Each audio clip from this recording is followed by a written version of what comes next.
Cette semaine, on se penche sur une analyse assez pointue des essaims de drones aériens. On va explorer la techno, les aspects offensifs, les menaces, surtout dans le contexte aéromaritime. Allez, c'est parti. Bon, l'analyse démarre fort, elle couvre vraiment un spectre large de technologies. Ça va des systèmes assez simples, scriptés, jusqu'aux architectures collaboratives bien plus complexes. Oui, Sans oublier, bien sûr, les munitions rôdeuses, qui prolifèrent pas mal, et puis les gros programmes américains, le NGAD, le MQ-25. On voit passer beaucoup de noms, Altius 600, Perdix, mais est-ce que toute cette richesse d'infos, finalement, nous dit clairement ce qui devrait nous inquiéter d'abord? Ah, c'est une excellente question. Et c'est précisément là, je pense, où l'analyse pourrait gagner en force, en impact. Il faudrait une hiérarchisation plus nette, plus marquée des menaces les plus probables, les plus critiques pour les forces françaises, disons à court et moyen terme. D'accord, donc le risque, ce serait d'être un peu submergé par la masse d'informations, c'est ça? De ne plus savoir où donner de la tête. Exactement. Le problème ici, ce n'est pas le manque d'informations, au contraire, c'est très complet.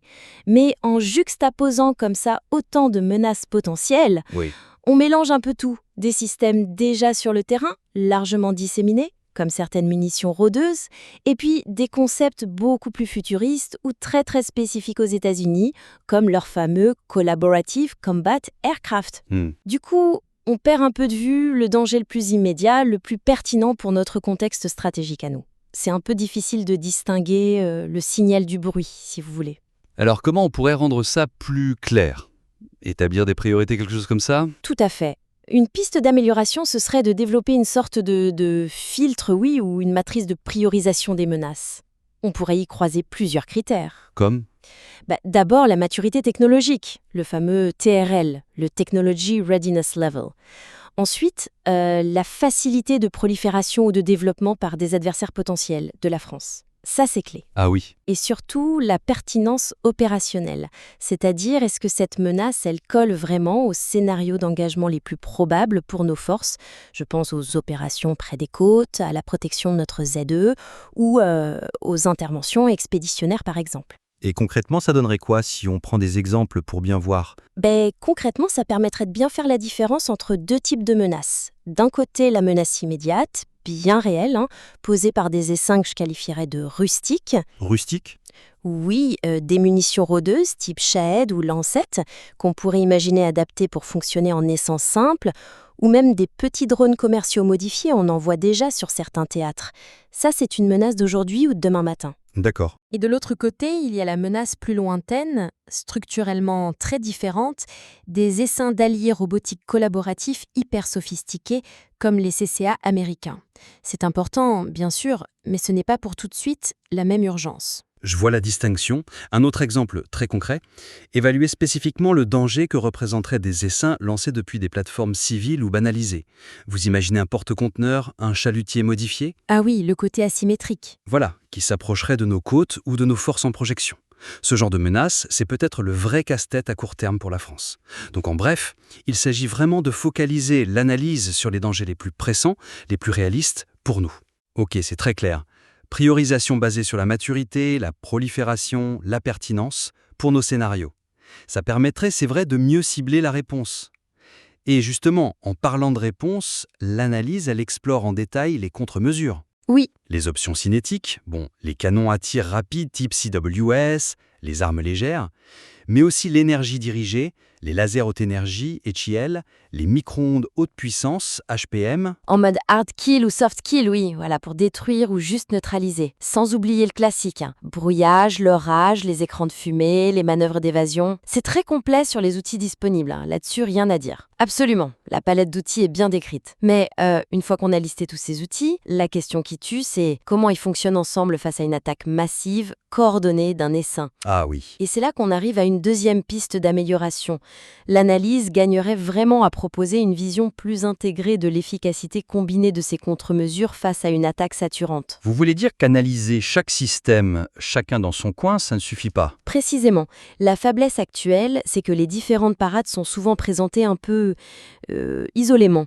On voit bien l'efficacité théorique d'un laser, d'un brouilleur, pris individuellement. Mais on explore moins les synergies possibles, comment l'action d'un système peut en renforcer un autre, Ou à l'inverse, les conflits d'emploi. On peut facilement imaginer des interférences, par exemple, entre différents systèmes électroniques de défense qui fonctionnent en même temps. Oui, bien sûr. Un émetteur HPM très puissant, est-ce qu'il pourrait perturber les propres radars du navire ou ses communications? C'est une vraie question. Et puis, il y a les limitations cumulées de ces systèmes face à des tactiques d'essaim sophistiquées. C'est-à-dire? Je pense à des attaques sur plusieurs axes en même temps, dans plusieurs domaines aériens, surface, guerre électronique, ou par vagues successives pour épuiser les défenses. Chaque système a son propre seuil de saturation et l'analyse ne creuse pas assez cet aspect cumulatif. Donc il faudrait modéliser l'ensemble de la chaîne de défense en quelque sorte. Exactement. La piste d'amélioration, ce serait ça. Modéliser et analyser l'efficacité d'architecture de défense complète, multicouche, qui combine différents types d'effecteurs. Et cette modélisation, elle devrait être dynamique. Dynamique. Oui, prendre en compte des paramètres clés comme les temps de réaction de chaque système, leur seuil de saturation spécifique, ça c'est crucial. La gestion des ressources, Les munitions, l'énergie? voilà, les munitions pour un CWS, l'énergie pour un laser, c'est critique. Et bien sûr, les contraintes d'intégration sur les différentes plateformes. Ce n'est pas pareil sur une frégate, un porte-avions ou une base terrestre. Et pour illustrer cette approche systémique, vous auriez un exemple concret en tête? Alors, imaginons un scénario. Une frégate, type FREMM par exemple, est ciblée par un essaim hétérogène. Dedans, on a des drones de reconnaissance, ISR, pour désigner les cibles, des drones brouilleurs pour perturber les défenses, et puis des munitions rôdeuses pour frapper. Le cauchemar. Un peu, oui. Comment évaluer la performance d'une défense qui combinerait, disons, du brouillage large bande pour désorganiser les communications de l'essaim, un laser HEL pour aller brûler les capteurs optiques des drones ISR et des munitions rôdeuses? Ok, un système CWS pour l'engagement vraiment final des menaces les plus proches, et peut-être un système HPM en mode soft kill pour essayer de perturber les commandes de vol d'une partie de l'essaim. D'accord. Il faudrait simuler tout ça pour voir les points forts, les points faibles, les goulots d'étranglement. Et un autre défi crucial à analyser dans ces simulations, ce serait la déconfliction et l'allocation des cibles. Comment savoir qui tire sur quoi? Exactement. Comment les systèmes de commandement décident quelle arme engage quelle cible en temps réel pour maximiser l'efficacité et éviter le gaspillage de ressources ou les interférences dont on parlait. Ce sont des problèmes algorithmiques et doctrinales vraiment complexes. C'est fascinant, ça montre bien que la technologie seule ne suffit pas du tout. Il faut l'orchestration derrière. Vous mentionniez aussi les contre-mesures douces tout à l'heure. Oui, et c'est un point important à ne pas négliger dans cette vision intégrée. L'apport spécifique de contre-mesures comme la manœuvre évasive du navire lui-même, ou l'utilisation de masquages, des fumigènes, des leurres spectraux, radars, pour le rendre plus difficile à cibler. Voilà, pour réduire la capacité de l'essaim à acquérir et à maintenir le verrouillage sur sa cible. Ces actions douces, elles peuvent avoir un impact significatif sur l'efficacité globale de l'attaque et du coup réduire la charge sur les systèmes de défense durs. Leur contribution mériterait vraiment d'être évaluée quantitativement dans ces modélisations globales. D'accord. On a beaucoup parlé de défense, mais l'analyse explore aussi, et c'est intéressant, le potentiel offensif des essaims. Elle souligne cette idée d'amélioration suradditive de la situation tactique, le fameux SITAC. Oui, l'effet de masse intelligent, c'est ça. L'utilisation pour l'anti-scouting avec des leurres complexes type Nemesis. Et puis toutes les nouvelles options d'engagement, saturer les défenses adverses, faire des frappes de précision mais distribuées, exploiter des vulnérabilités très spécifiques chez l'adversaire. Le document classe même les vecteurs, les charges utiles possibles. C'est clair que le potentiel offensif est là. Le potentiel est indéniable, et il est bien identifié dans l'analyse, c'est vrai. Mais savoir qu'on peut faire quelque chose et être réellement capable de le faire de manière efficace, intégrée dans les opérations. Voilà. Et c'est ce qui nous amène à une troisième zone où l'on pourrait approfondir. L'analyse pourrait vraiment creuser davantage les implications doctrinales et organisationnelles, ce qu'on regroupe souvent sous l'acronyme un peu barbare DORES, de l'intégration de ces capacités offensives au sein des forces françaises. DORES, ça couvre quoi exactement pour ceux qui ne connaissent pas? Alors DORES, c'est un aide-mémoire en fait. Ça veut dire doctrine, organisation, ressources humaines, et ça inclut la formation, équipement, le matériel lui-même, soutien logistique, maintenance, et puis l'environnement physique et normatif. En gros, ça couvre tous les aspects qui font qu'une technologie devienne une vraie capacité militaire opérationnelle. D'accord. Et la faiblesse ici, c'est que si les cas d'usage offensifs sont bien listés et bien pertinents, l'analyse n'effleure que superficiellement les changements profonds que leur adoption impliquerait dans tous ces domaines DORSE. Pour vraiment exploiter le potentiel suradditif des essaims offensifs, il ne suffit pas d'acheter les drones, il faut repenser beaucoup de choses autour. Quel genre de changement profond, par exemple? Donnez-nous une idée. Mais il faudrait examiner de manière critique les obstacles, les prérequis à l'adoption effective d'essaims offensifs par nos armées, en se concentrant sur les aspects DORSE les plus structurants. Prenons les ressources humaines. Oui. Quel sera le profil, la formation des futurs superviseurs d'essaims? Ce ne sera probablement pas le même métier qu'un pilote de chasse ou un opérateur de drone classique d'aujourd'hui. Quelles compétences développer? Quelle charge cognitive est acceptable pour un humain qui supervise des dizaines, voire des centaines de drones semi-autonomes? C'est énorme comme question. Absolument. Quelle interface homme-machine, IHM, sera la plus efficace, la moins source d'erreur? Est-ce qu'il faut créer des filières de spécialistes dédiés ou est-ce qu'on intègre cette fonction à des postes existants?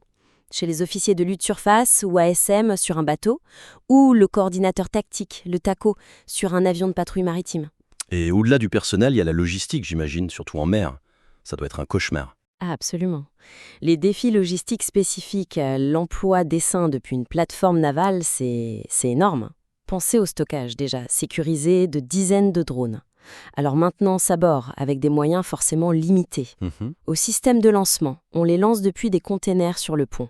Des systèmes de lancement vertical, les VLS, adaptés, des tubes lance-leurres ou lance-bouées qu'on reconvertirait. Et la récupération, est-ce qu'on les récupère seulement? Bonne question. Si oui, comment?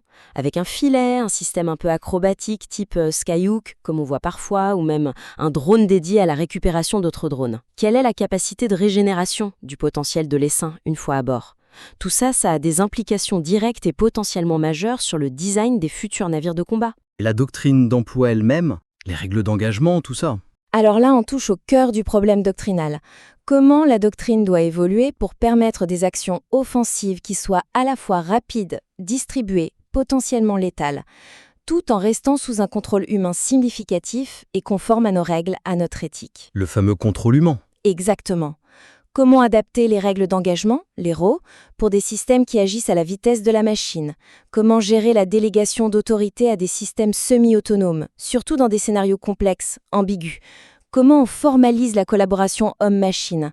On parle parfois de playbooks tactiques. Des scénarios préapprouvés. Voilà, des scénarios d'action préapprouvés que les saints pourraient exécuter sous supervision humaine. Ce sont des questions fondamentales qui conditionnent vraiment le passage du concept à la capacité réelle et surtout responsable. C'est clair que l'impact va bien au-delà de la simple technologie, on le voit bien. Un dernier point abordé dans l'analyse, c'est la forte référence aux programmes et concepts américains. Vous en avez cité quelques-uns. MUM-TX, les Air Launched FX ALE, le drone ravitailleur MQ-25, Nemesis Skyborg AS, c'est justifié par leur avance, c'est sûr, mais est-ce qu'on ne risque pas de regarder un peu trop de l'autre côté de l'Atlantique? C'est une observation très pertinente. Et ça nous mène au 4e et dernier axe d'amélioration qu'on pourrait suggérer. L'analyse bénéficierait vraiment d'une mise en perspective plus systématique par rapport au contexte capacitaire, industriel et stratégique qui est spécifique à la France et à l'Europe. L'idée serait d'éviter une sorte de copier-coller un peu facile des approches américaines. Exactement. La faiblesse ici, ce n'est pas de citer les exemples américains, honnêtement. Ils sont souvent incontournables pour comprendre l'état de l'art. Mais leur prédominance, même si elle est justifiée, peut laisser un peu dans l'ombre les initiatives, les contraintes budgétaires, industrielles, réglementaires aussi, et puis les opportunités qui sont propres à notre écosystème de défense français et européen. Le document mentionne le terme de suivisme, mais ça mériterait d'être analysé plus finement.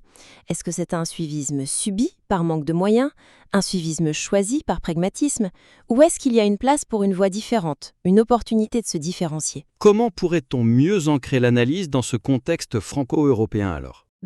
La piste serait de relier plus explicitement les développements technologiques et doctrinaux qu'on observe ailleurs à nos propres programmes et priorités. On pense évidemment au SCAF-CAS, le système de combat aérien du futur, et à ses remote carrières.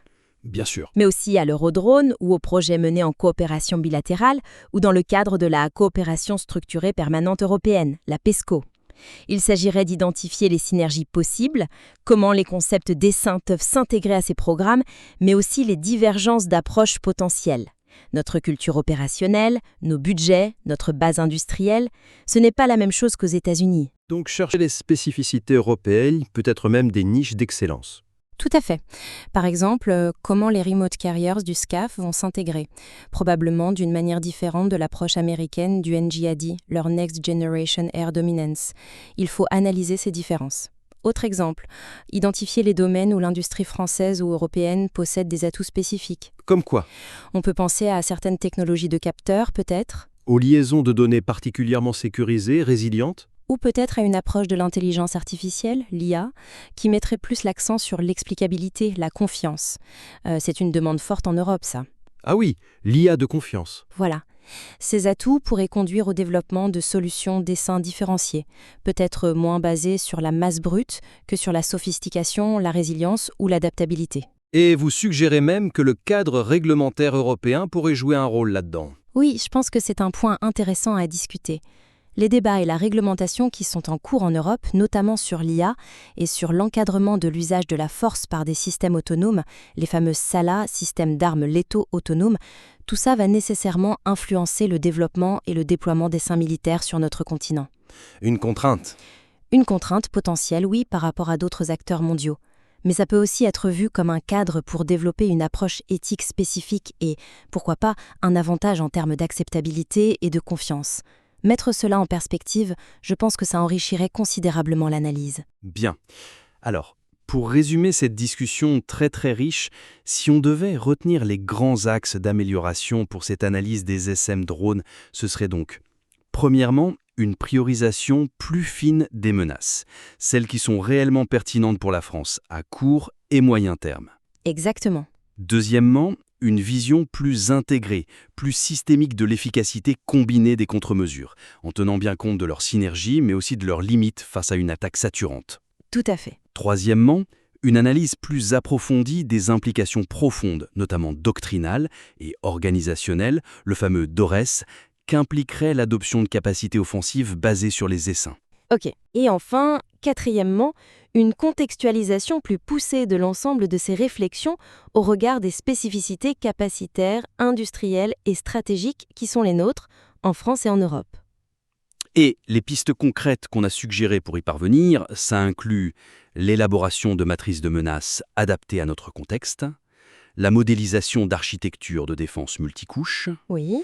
l'examen détaillé des aspects DORS liés à l'offensive, et puis la mise en relation systématique avec les programmes et le contexte stratégique européens et nationaux. C'est une bonne synthèse des pistes qu'on a évoquées. L'objectif, au fond, c'est de rendre cette analyse, qui est déjà très solide, encore plus percutante et directement utile pour orienter les choix futurs. Nous espérons en tout cas que cet échange stimulera la réflexion.